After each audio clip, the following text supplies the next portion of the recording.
வணக்கம் நண்பர்களே. 100 நாள் கொழுப்பு குறைக்கும் சவாலில் இன்னைக்கு 21வது நாள். இன்னைக்கு காலையிலயும் சீக்கிரம் எழுந்திரிச்சிட்டேன். அப்படியே கிளம்பி நடைப்பயிற்சி முடிச்சுட்டு வந்து சீனி இல்லாம ஒரு கருப்பு காப்பியை போட்டுட்டு வர வழியில தேவையான கோழிக்கறியை வாங்கிட்டு வந்து கழுவி டப்பால போட்டு வச்சிட்டேன். அப்புறம் ஒரு மண்டக்குழியில போட்டுட்டு 2 கிளாஸ் பழைய கஞ்சி குடிச்சு 16 மணி நேரம் ஃபாஸ்டிங்க உடைச்சி இன்றைய நாளை தொடங்கியாச்சு. மதியம் கொஞ்சம் கோழியும் பிரிஞ்சும் சாப்பிட்டேன். ஈவினிங் 4 மணிக்கு நம்ம நைனா போட்டு கொடுத்த திராட்சை ஜூஸ் ஒரு படிச்சுட்டு வெளியே போய் குட்டி குஞ்சான் கூட மட்டை பந்து விளையாண்டுட்டு போய் ஒரு டீயை போட்டுட்டு வீட்டுக்கு வந்து மட்டை ஆயிட்டேன். The next day.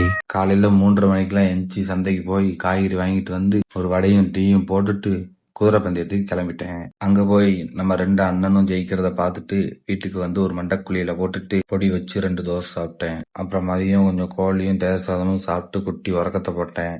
எந்திரிச்சு பார்த்தா கிளைமேட் அருமையா இருந்துச்சு. உட்காந்து அதை ரசிச்சுட்டு அப்புறம் எடிட்டிங் வேலையை முடிச்சுட்டு 2 சப்பாத்தி முட்டை பொரியல் சாப்பிட்டுட்டு காலையில வாங்கிட்டு வந்த காய்கறி மற்றும் சில பொருட்களை ஏத்திட்டு ஃபேமிலிய குலதெய்வ கோயிலுக்கு அனுப்பி விட்டுட்டு நம்ம நண்பன் காலையில 5 மணிக்கு பெங்களூர்ல இருந்து வந்தான். அவனை பிக்கப் பண்ணிட்டு ஒரு டீயை போட்டுட்டு வீட்டுக்கு வந்து காலைல 6 மணிக்கு மட்டையாயிட்டேன். நாளைக்கு பார்க்கலாம்.